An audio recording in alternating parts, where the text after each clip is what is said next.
Japan has several villages that become almost magical in winter, each one with its own character, its own reason to visit. Ouchijuku is one of them. Getting there, however, required a plan B and a second visit to a castle I had already seen.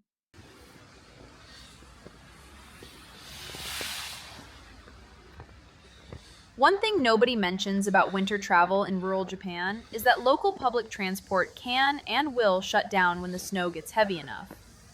I found this out when I showed up at the station ready for Ouchijuku and the bus was not running.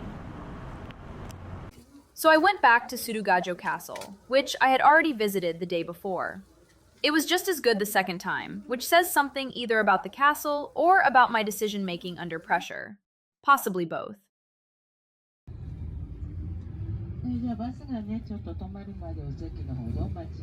The correct answer to winter transport in Aizu Wakamatsu is the Aizu Winter Sightseeing Bus, which runs directly from Aizu Wakamatsu Station to Ouchijuku, specifically because local services cannot. It is reliable, comfortable, and the drive through the mountains in deep snow is genuinely worth the window seat.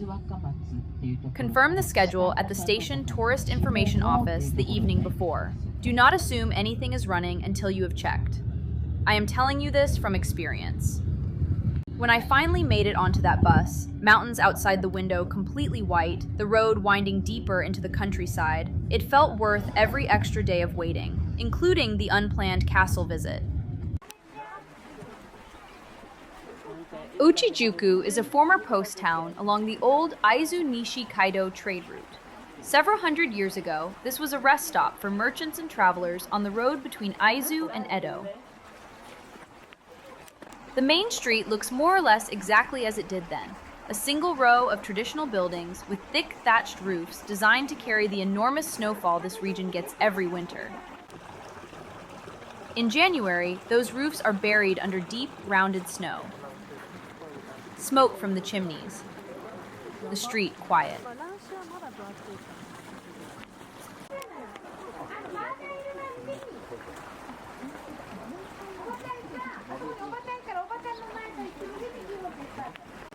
At the end of the main street, there is a viewpoint up a flight of steps. The view back down over the village is the image you have probably already seen if you have ever searched this place online. It earns the photograph. Just be careful on those steps in winter because they are icy and the view is not worth a broken ankle.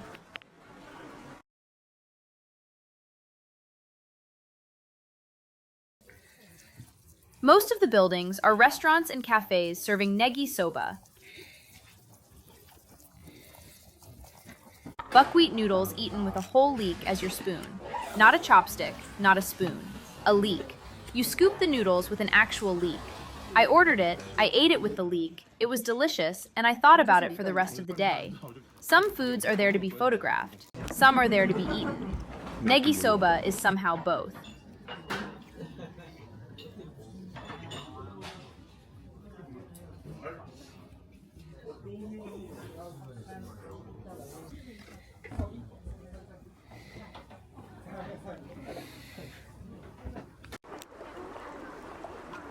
I want to be honest about where Ouchijuku sits, because I think that is more useful than calling it the most beautiful snow village in Japan and leaving it there.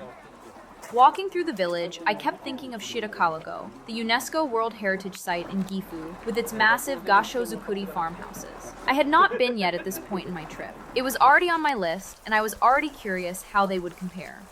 That comparison is coming in a later episode, when I can actually speak to it from experience rather than speculation. What I can tell you from standing in Ouchijuku is what it actually gave me. Quiet. Very few international visitors. A specific sense of Japanese history that did not feel packaged or performed.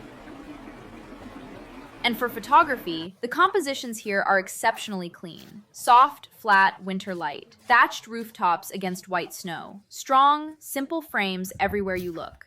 Is it the most beautiful snow village in Japan? I am not ready to say that. It is one of the most peaceful places I visited in 2 months. Sometimes that is the better thing to be. Behind the main street, most visitors do not go. That is where I spent the most time. Minimalist winter photography is about reduction, removing everything unnecessary until only the essential remains. Snow does that work for you. It covers, it simplifies, it unifies. In Ouchijuku's backfields, with the old buildings on one side and open white space on the other, that reduction happens without any effort on your part. You just have to show up and look. If you are a photographer visiting Ouchijuku, do not leave without walking behind the houses. That is where the real frames are.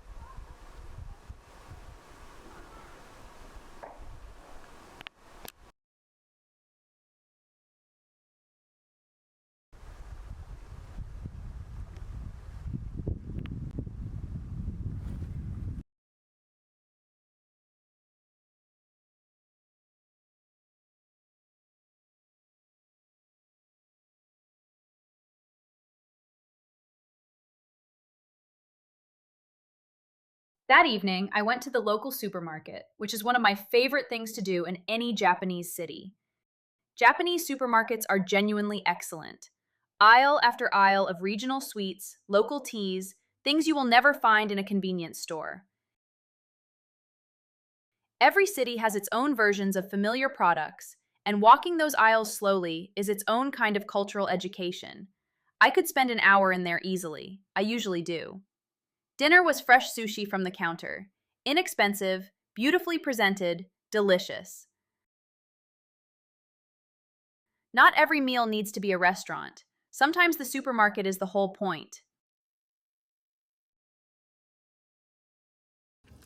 Aizu Wakamatsu gave me 4 days I did not expect to love as much as I did. The chaotic, snowy arrival. The castle, which I visited twice, once intentionally. The train bridge in the snow that I had been planning to see for years. And this quiet village at the end of a winter sightseeing bus line. Tomorrow, Sendai. A bigger city, a different energy, and 56 days still to go.